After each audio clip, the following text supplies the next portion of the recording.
Assalamu alaikum, I'm Aisha and you're watching Samaa News. Here are today's headlines. Iran and Oman have discussed establishing a joint temporary navigational corridor through the Strait of Hormuz as shipping disruptions continue amid tensions with the United States. The two countries also agreed to clear the waterway of mines. Most commercial shipping through the strategic strait, which handles about 1/5 of global oil and LNG shipments, has remained disrupted since the conflict began. Shipping risks remain high after an oil tanker was struck by an unidentified projectile near Oman on Tuesday. President Donald Trump has said that all mines in the Strait of Hormuz have now been removed or detonated. Citing the US Navy, Trump warned Iran in a social media post that any vessel attempting to lay new mines would be immediately destroyed. He also said the US Space Force was monitoring every inch of the strategic waterway and declared a zero-tolerance policy against any new mine placement.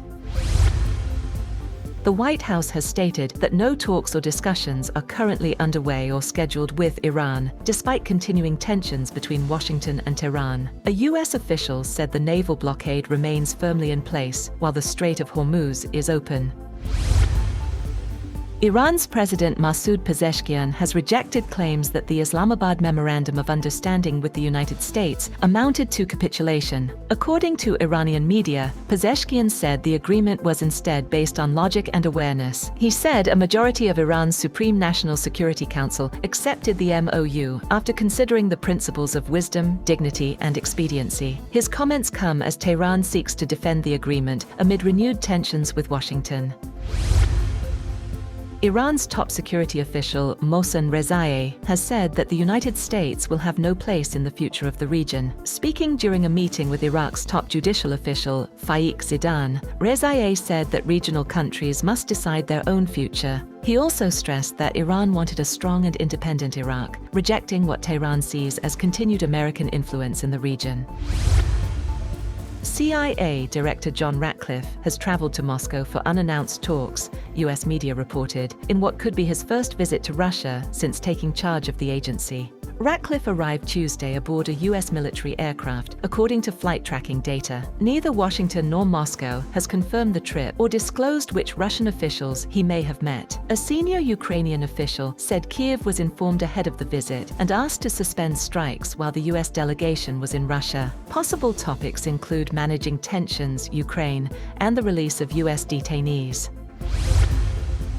Legendary country music singer, songwriter and actress Dolly Parton died Tuesday at the age of 80, her family said. She died peacefully in Nashville with no official cause of death disclosed. Parton rose from a poor childhood in Tennessee to become one of the world's most celebrated entertainers, selling more than 100 million records and earning 11 Grammy Awards. Her iconic songs included Jolene, Coat of Many Colors, and I Will Always Love You, which became a global hit after Whitney Houston's cover. Beyond music, Parton starred in films, founded the Dollywood Them. Bangladesh may consider joining the Makkah Pact, a move that could complicate its foreign relations, particularly with neighbouring India. Junior Foreign Minister Humayun Kabir said if there is a security arrangement among Islamic nations in the Middle East, it is not unusual for Dhaka to consider participating, adding that it was being viewed positively. A source in the Bangladesh Foreign Ministry said Saudi Arabia invited Dhaka to join the pact, but did not say when the invitation was made. The United States has removed Syria from its list of state sponsors of terrorism, lifting what Damascus says was the last major impediment to investing in the country, as Washington deepens ties to the new Syrian government. The removal, posted on the US Treasury's website, took effect after a 45-day congressional review period triggered when Trump formally notified Congress on July 8th of his intention to rescind the designation. That's all for now. For more updates, visit www.samaa.tv.